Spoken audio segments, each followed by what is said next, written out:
Persuasion by Jane Austen.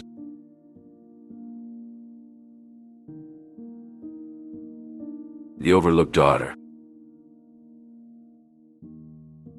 In the grand but fading halls of Kellynch, Anne Elliot found herself once again in the shadow of her family's grandiose plans. Sir Walter, with a mirror ever in hand, dismissed Anne's sensible advice with a wave. "Anne, my dear, you worry too much," Sir Walter said, admiring his reflection. "Bath will provide us with the elegance we deserve. We are Elliots, after all." "But father," Anne implored, her voice a soft melody that often went unheard, "a smaller home nearby would suffice. We must think of our finances." Elizabeth, her sister, scoffed from across the room, her eyes never leaving the pages of the social register. "Anne, you do realize that our status must be maintained. Bath is the only sensible choice." Anne sighed, her words dissolving into the air like mist. She turned to the window, watching the sun dip below the horizon, her thoughts drifting to Captain Wentworth. Would he approve of such vanity, she wondered. As Anne walked through the gardens the next day, her niece tugging at her skirts, Mary Musgrove, her sister-in-law, complained bitterly. "Anne, can you believe father's decision? Bath, of all places, and to think he didn't even consider my opinion." Anne smiled gently, placing a comforting hand on Mary's arm. "We must make the best of it, Mary. Perhaps we can find some joy in this new adventure." Mary nodded, her expression a mixture of disappointment and resignation. They strolled through the gardens, and Anne's mind wandered to Captain Wentworth. Would he understand her predicament? The days passed, and the family began their preparations for the move to Bath. Sir Walter busied himself with arranging furniture and planning social gatherings. With every passing day, Anne's heart sank, leaving behind the only home she had ever known. As they finally set off for Bath, Anne couldn't shake the feeling of leaving a part of herself behind. The rolling hills and familiar landscapes of Kellynch Hall receded into the distance, replaced by the bustling streets and unfamiliar faces of Bath. Anne's chest tightened with uncertainty, her future stretching out before her like an uncharted sea. Would she find happiness in this new city, or would she remain forever lost in the shadows of her family's grandeur? The thought of Captain Wentworth, a man she once held dear, brought a pang to her heart. Anne recalled their past with a mix of fondness and sorrow. She remembered their deep love and the opposition they faced, particularly from her father and Lady Russell. Their engagement, broken off due to societal pressures and financial considerations, still haunted her. As Anne bid farewell to Kellynch Hall, she felt a sense of loss and uncertainty. The grand halls and serene gardens, with their peaceful birdsong and rustling leaves, had been her sanctuary. Now, she ventured into the unknown, the lively sounds of Bath awaiting her. The clatter of carriages, the calls of vendors, and the chatter of strangers filled her with a mix of excitement and apprehension. Would she find solace in this new place? Would Captain Wentworth, with his intelligence and spirit, ever cross her path again? Anne's eyes flickered with determination. Despite her quiet nature, she was resolved to navigate this uncharted sea and perhaps, just perhaps, find happiness on her own terms. As their carriage rolled towards Bath, Anne's gaze shifted from the fading landscapes of Kellynch to the bustling city ahead. It was in this moment of transition that she felt a spark of resilience amidst the uncertainty. Though her family's grandeur threatened to overshadow her, Anne Elliot remained steadfast, ready to write the next chapter of her life. A life of caregiving. Anne Elliot, amidst the family dynamics, found moments of peace. Her sister Mary, often anxious, relied on Anne's steady presence. "Anne, little Johnny has been coughing," Mary expressed with concern.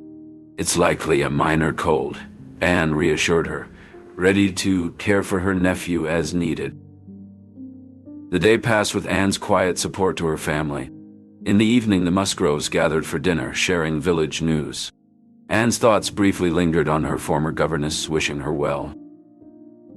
Later, Anne joined the children, their laughter a balm to her soul. She cherished these moments of connection, finding joy in the simple pleasures of family life. As the night drew to a close, Anne pondered her place among the Musgroves. The sisters, Henrietta and Louisa, were the center of attention, while Anne remained a gentle force in the background.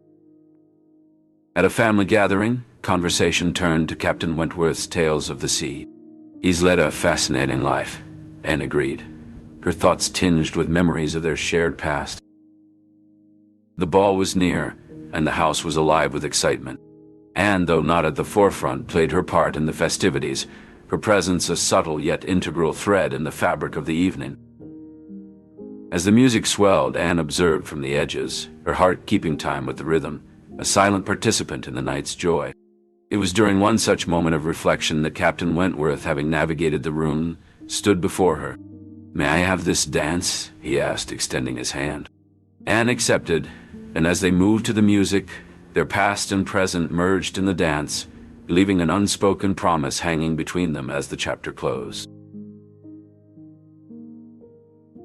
The return of Captain Wentworth. The autumn leaves crunched underfoot as Anne Elliot walked through the grounds of Kellynch Hall. She paused, her gaze lingering on the path that led to the sea where Captain Wentworth would soon arrive. The air was crisp, and a sense of anticipation hung over the estate. Inside the hall, Sir Walter and Mary were abuzz with excitement. "Captain Wentworth has been most kind to our dear Dick," Sir Walter boasted to a visiting neighbor.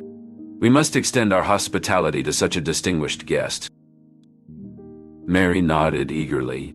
"Oh, yes. It will be a splendid opportunity to show our gratitude."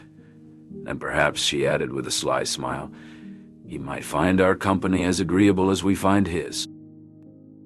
Meanwhile, at Uppercross, the Musgrove sisters, Henrietta and Louisa, chattered excitedly about Captain Wentworth's impending visit. "Do you remember him, Louisa?" Henrietta asked, her eyes sparkling. "He was so dashing in his uniform."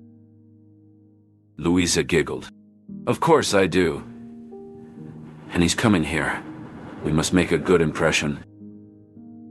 Back at Kellynch, Anne stood quietly in the corner of the drawing room as Captain Wentworth entered. A moment of silence passed between them. "Miss Elliot," he greeted, his voice steady but his eyes betraying a flicker of emotion. "Captain Wentworth," Anne replied, her voice barely above a whisper. "It is a pleasure to see you again." The room was filled with the polite chatter of the elite, but Anne and Captain Wentworth seemed to be in a world of their own. "You have not changed a bit," he said, a small smile playing on his lips. Anne felt a blush creep up her cheeks. "You are too kind, Captain. Time spares none of us." Their conversation was cut short as Mary interjected. "Captain Wentworth, you must tell us all about your adventures at sea. We have heard so much about your valor." Captain Wentworth obliged, regaling the room with tales of distant shores and perilous voyages. Anne listened, her heart aching with a mixture of pride and sorrow. She remembered the young man who had once shared those dreams with her, and the pain of their parting. As the evening wore on, Captain Wentworth's attention was drawn away by the Musgrove sisters, who hung on his every word. Anne watched from afar, her heart sinking as laughter and playful banter filled the air. Later, as Anne walked alone in the moonlit garden, she reflected on the evening. The joy of seeing Captain Wentworth again was overshadowed by the realization that their worlds had drifted apart. She could still feel the echo of his presence, a reminder of what once was. The night air was cool against her skin, a stark contrast to the warmth that had once existed between them. As she turned back towards the house, Anne knew that the future held uncertainties, but the past, with all its sweet sorrow, was a chapter closed. Tomorrow, she would face the world anew, carrying with her the memories of Captain Wentworth, like the fading whispers of the autumn leaves. A complexity of emotions. Anne Elliot had always been a quiet observer, and as she witnessed the interactions between Captain Wentworth and the Musgrove sisters, a whirlwind of emotions stirred within her. It had been nearly 8 years since she had last seen the captain, and in that time her feelings for him had remained unresolved. As the days went by, Anne couldn't help but feel a sense of disappointment. She found herself comparing her own life to Henrietta's, who seemed to have captured Captain Wentworth's attention. Anne's internal struggle was complex. On one hand, she wanted to be happy for Captain Wentworth and Henrietta, but on the other, she couldn't deny the depth of her own lingering feelings. One day, Anne received a surprise that intensified her emotions even further. Mary Musgrove shared a piece of gossip that left Anne mortified, but she chose not to dwell on it. As she grappled with her emotions, Anne remained composed on the surface. She continued to interact with Captain Wentworth and the Musgrove sisters, navigating a delicate dance of emotions and societal expectations. But deep down, she knew that her heart was still very much entangled with the captain, and the path forward was anything but clear. As the days turned into weeks, Anne's feelings only intensified. She found herself drawn to Captain Wentworth, even as she tried to make sense of his shifting attention and her own complicated emotions. The uncertainty of their situation loomed large, and Anne could only hope that fate would intervene and guide them toward a future that could bring them both happiness and fulfillment. A chance encounter. Anne Elliot paused at the threshold of Mrs. Smith's lodgings, her emotions a tangle of hope and uncertainty. It had been a dozen years since she last saw her former governess, and the memories lingered like delicate, faded watercolors. Upon entering the modest room, Anne was enveloped by the comforting scent of lavender and a lively melody. Mrs. Smith, surrounded by a colorful array of knitting and thread cases, looked up with eyes that spoke of life's trials, yet shone with an indomitable spirit. "Anne, my dear," Mrs. Smith's voice enveloped her in warmth. "How you've grown into such a fine young woman." Mrs. Smith's resilience was evident, her spirit soaring above her physical limitations and the sorrow of her husband's passing.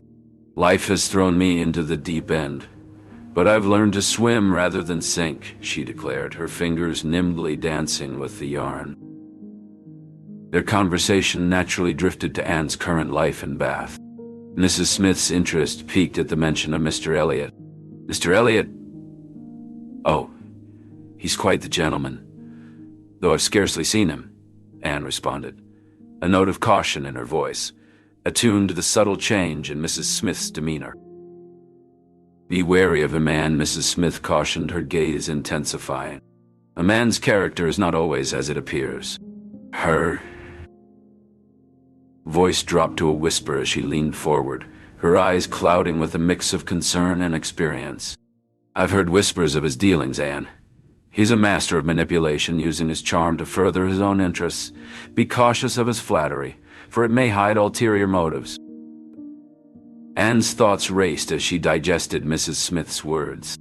The image of Mr. Elliot she had formed in her mind began to shift, like the shadows cast by a flickering candle. "What do you know of him, Mrs. Smith?" she pressed, her curiosity piqued. Mrs. Smith's gaze drifted to the window, her eyes misting as she began to unravel the tale of Mr. Elliot's deceitful past. "He has a history of using his connections to further his own ambitions, often at the expense of others. His charm is a facade, Anne, a clever disguise for his true nature." As the afternoon sun dipped below the horizon, casting a warm golden glow over the room, Anne's mind reeled with the implications. Gratitude for Mrs. Smith's honesty mingled with indignation at Mr. Elliot's duplicity. "Thank you, Mrs. Smith," Anne said, her voice firm with resolve. "You've opened my eyes. I must be more cautious in whom I place my trust." Mrs. Smith's hand reached out, her grip surprisingly strong as she grasped Anne's. "Trust your heart, Anne. It will guide you through the complexities of life." A revelation of true nature. Anne sat in the modest parlor, the room a testament to Mrs. Smith's resilience in the face of adversity. As they conversed over tea, Anne's thoughts turned to Mr. Elliot, her potential suitor. Mrs. Smith's grave expression and her subsequent revelations about Mr. Elliot's true character left Anne in a state of shock. The man she had considered charming and attentive was unmasked as selfish and unfeeling, his actions towards Mrs. Smith's family painting him in a starkly different light. Anne's confusion gave way to clarity as she processed Mrs. Smith's words. The realization that Mr. Elliot's affections were nothing but a facade hit her with the weight of betrayal. She felt a profound sense of gratitude towards Mrs. Smith for her honesty, and a newfound determination to seek a future aligned with her own values of integrity and sincerity.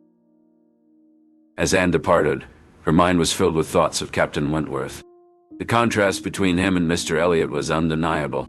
Where Mr. Elliot's charm was superficial, Captain Wentworth's integrity and love were unwavering. Anne's heart, once burdened by uncertainty, now soared with the truth.